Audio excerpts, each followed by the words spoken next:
together as one before. When Abba created the earth, all the islands, America, Russia, China, all of them was together as one.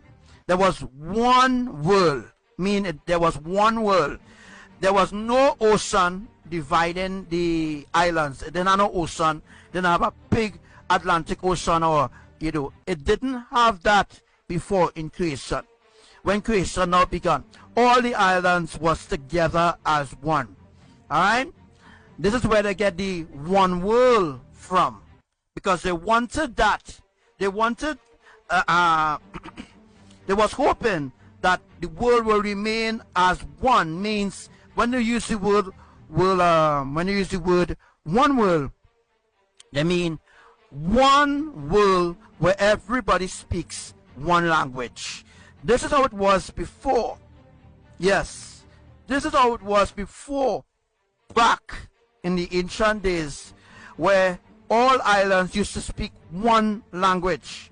We never used to speak English or Spanish or Greek or Patois or Portuguese or whatever.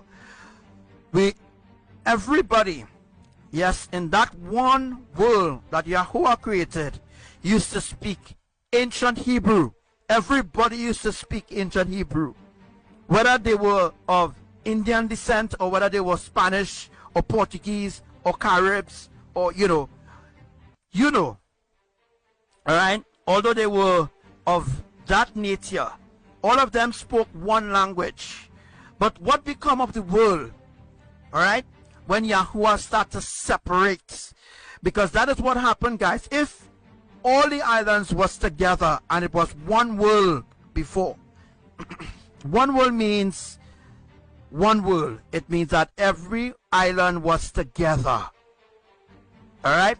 Trinidad wasn't pelt this way, Venezuela wasn't pelt this way, Tobago wasn't there, and all, it wasn't separated the way how the map put it.